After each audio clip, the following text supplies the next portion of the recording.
তৃতীয়ার দিন তেমাথা সার্বজনীনে যখন মায়ের চক্ষুদান চলছিল, আমরা পৌঁছে গেছিলাম ঠিক রাত্রির তখন 11:30-12টা বাজে। আর এত রাতে তৃতীয়ার দিন মানুষের ভিড় দেখে বুঝতেই পারছিলাম যে মা জগদ্ধাত্রী আমাদের কাছে কি।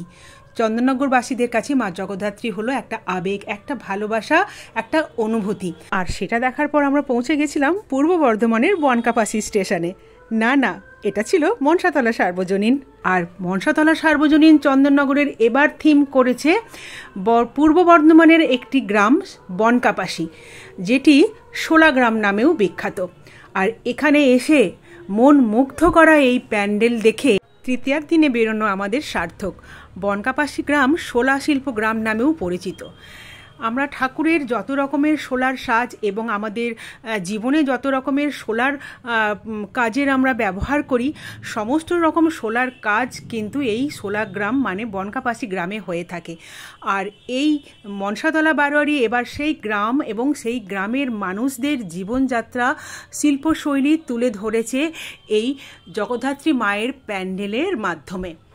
গ্রামীণ জীবনের ছোঁয়া আর সেই সব মানুষদের শিল্পকলা এখানে যেন একদম আমাদের সঙ্গে একটা অনুভূতি শেয়ার করছে।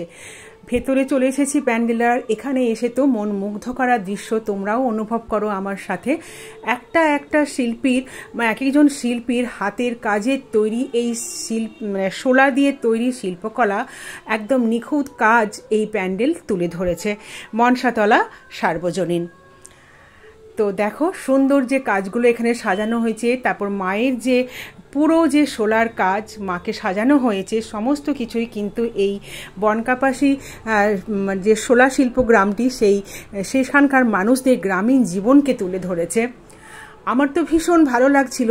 এত সুন্দর একটা পূর্ব বর্ধমানের বনকাপাসি গ্রাম তো কখনো যায়নি, সেটাকে দিয়ে এই প্যান্ডেলের মাধ্যমে এত চোখের সামনে দেখতে পেলাম, যেন মনে হচ্ছিল আমি একদম সত্যি সেই পূর্ব বর্ধমানের ছোট্ট একটি গ্রাম বনকাপাসি শোলা শিল্প গ্রামে পৌঁছে গেছি।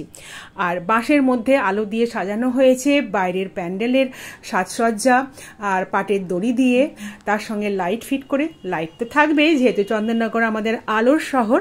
তো এই সুন্দর একটা প্যান্ডেল তোমাদেরকে আমি শেয়ার করলাম। কেমন লাগলো অবশ্যই কিন্তু কমেন্টে জানিও। আর তোমরা যারা ঠাকুর দেখতে আসছো জগদ্ধাত্রী পুজোতে চন্দননগর, তারা কিন্তু এই প্যান্ডেলটা একদম মিস করবে না। আমি শিওর তোমাদের অনেক ভালো লাগবে। তো অবশ্যই কিন্তু মনসাতলা সার্বজনীনে ঠাকুর দেখতে তোমরা অবশ্যই এসো। আর আমরা তো তৃতীয়ার দিন গিয়েছিলাম, তখন অনেকটাই 90% কাজ হয়ে গেছিলো। আর আজকে তো ষষ্ঠী, নিশ্চয়ই পুরো কমপ্লিট হয়ে গেছে। তো এখন তো আরও ভালো লাগবে আমি জানি। আবারও একবার যাওয়ার চেষ্টা করব। আর তোমরা যারা আসছো জগদ্ধাত্রী পুজোতে চন্দননগর, তারা অবশ্যই এই মনসাতলা সার্বজনীন দেখো।